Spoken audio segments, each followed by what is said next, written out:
বেতন বাড়াতে মনে হয় আপনারা খুশি না, বা আমাদের ম্যাচ ম্যাচ ফিজ। না, আমার মনে হয় যে অনেকদিন পরে আমাদের ম্যাচ ফিজ বেড়েছে। বেশি বলবো না, হারলে যে কোনো ম্যাচ হারলেই খারাপ লাগে। অবশ্যই আমাদের অ্যাবিলিটি অনুযায়ী আমরা খেলতে পারিনি, এটা আমি বিশ্বাস করি। কারণ আমার মনে হয় যে আমরা এর থেকে ভালো ক্রিকেট খেলার মতো দল।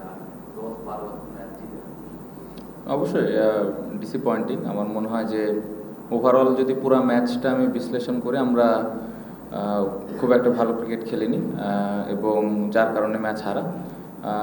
অতিরিক্ত আপসেট এটা আসলে বলবো না, কারণ এটা একটা ইন্টারন্যাশনাল ম্যাচ ছিল। আমার মনে হয় আপসেট ভালো করিনি, এই কারণেই আর কি। আমার কাছে তাই মনে হচ্ছে। আমার মনে হয় যে আমার আউটটা পুরা খেলাটা আমাদের ব্যাটিংটা নষ্ট করে ফেলেছে। আমার মনে হয় যে ওই মোমেন্টামটা ওরা পাওয়াতেই খেলাটা আমার কাছে মনে হচ্ছে যে আমরা হেরে গেছি। না, আমার মনে হয় মিরাজ এবং তাইজুল ভাই ভালো ট্রাই করেছে।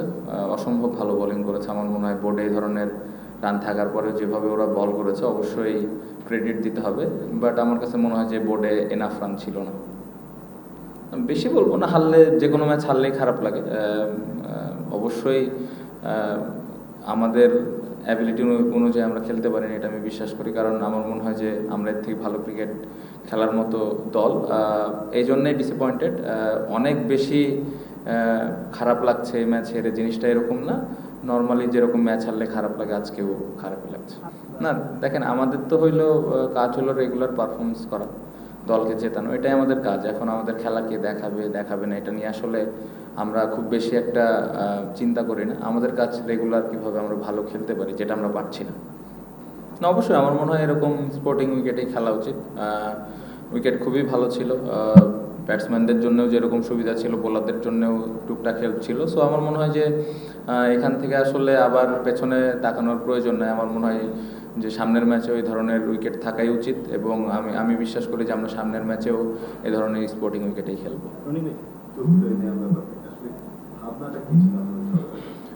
না, আমার নর্মালি আমি সবসময় রানের জন্য চিন্তা থাকে। স্কোরিং অপরচুনিটি পেলে ওইটাই প্ল্যান থাকে। যেটা আউট হয়েছে, আমার কাছে মনে হয়েছে যে হ্যাঁ, আমি সময় নিতে পারতাম, আর একটু সময় নিতে পারতাম। যেটা আপনি মেনশন করলেন যে দিনের দ্বিতীয় বল ছিল, অবশ্যই এই জায়গাটাতে আরেকটু আমার মনে হয় সময়টা নিলে বেটার হতো। বাট এই শটটা আমি খেলি, এটাও সত্য। পাশাপাশি বাট একটা জিনিসের টিমের যে সিচুয়েশন ছিল, আমার মনে হয় যে আমি না খেললেও পারতাম। প্রশ্ন এবং উত্তর দুটাই আপনি দিয়ে দিয়েছেন। আপনি নিজেই বললেন যে পারফরমেন্স করে ভ্যালুটা আসলে আবার তৈরি করতে হবে। সো এখন কিন্তু পারফরমেন্স নাই দেখে হয়তো ভ্যালুটা একটু কম নিচের দিকে যাচ্ছে। সো আমার মনে হয় যে পারফরমেন্স যখন আবার ভালো হবে বাংলাদেশ দলের, এটা অটোমেটিকলি ওপরের দিকে যাবে। না, আমার মনে হয় একটু উইকেটে খেলা উচিত, ভালো উইকেটে খেলা উচিত। এবং এই ম্যাচটা আমরা খুব বাজে ক্রিকেট খেলেছি। আমার মনে হয় যে সামনে যে টেস্ট ম্যাচটা আমরা খেলবো, ওই ম্যাচে যেন আবার ভালো একটা উইকেট থাকে, এবং বোলার এবং ব্যাটসম্যান দুজনের জন্যে যেন প্রপার হেল্পটুকু থাকে। সো ম্যাচ হেরে গেছি দেখে আবার অনেক বেশি হোম অ্যাডভান্টেজ নেওয়া আমার কাছে মনে হয় না যে এটার প্রয়োজন আছে। এটা ডিপেন্ড করে আসলে কখন কোন অপোনেন্টের সাথে খেলছি। সো আমার মনে হয় যে অপোনেন্টের সাথে খেলছি, আমরা যে ধরনের উইকেট খেলেছি, এই ধরনের উইকেটেই খেলা উচিত। সমস্যা কি আসলে এইভাবে বলা মুশকিল। আপনি যদি ব্যাটিং দেখেন, আমরা খুবই সফট ডিসমিসাল সবগুলাই। আমার মনে হয় না যে খুব বেশি ভালো বলে আমরা উইকেট দিয়ে এসেছি। সো আমার মনে হয় এখানে স্কিলের থেকে মেন্টাল অনেক ব্যাপার থাকতে পারে। যার পার্সোনাল আউট নিয়ে তারা বলতে পারে। বাট আমার মনে হয় যে এই জায়গায় আরেকটু রেসপন্সিবিলিটিস থাকা উচিত ব্যাটসম্যানদের, স্পেশালি যারা আমরা সেট হয়ে আউট হয়েছি। বেতন বাড়াতে মনে হয় আপনারা খুশি না, বা আমাদের ম্যাচ ফিজ। না, আমার মনে হয় যে অনেকদিন পরে আমাদের ম্যাচ ফিজ বেড়েছে।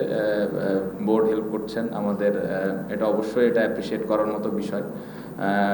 আর কি হলে আসলে আমরা ভালো করব, জিনিসটা এরকম না। জিনিসটা আমার কাছে মনে হয় যে ভালো ক্রিকেট খেলাটা খুব ইম্পর্টেন্ট। ভালো ক্রিকেট চেষ্টা থাকাটা, দায়িত্ব নিয়ে খেলাটা খুব ইম্পর্টেন্ট। আমার মনে হয় যে আমরা যেভাবে ক্রিকেট খেলছি, এটা অবশ্যই আমাদের এই দায়িত্বটা নিতে হবে যে আমরা ভালো করতে পারছি না। এখন কিভাবে ভালো করতে হবে, এটা সবাই মিলে আলাপ করে বসে ওই ধরনের প্রিপারেশন প্র্যাকটিস নিয়ে আসলে করতে হবে। আমি যেটা বললাম যে আসলে সারাদিন কিন্তু মাঠে সবাই কষ্ট করছে, মেহনত করছে, বাট আপনি যদি মাঠে এক্সিকিউশনের দিক দিয়ে দেখেন এই জায়গাটাতে অনেক ঘাটতি আছে। সো এই জায়গাটাতে খুব স্পেসিফিকভাবে যার যার যে রোলটা আছে ওইভাবে তাকে ওই দায়িত্বটা নিয়ে খেলতে হবে।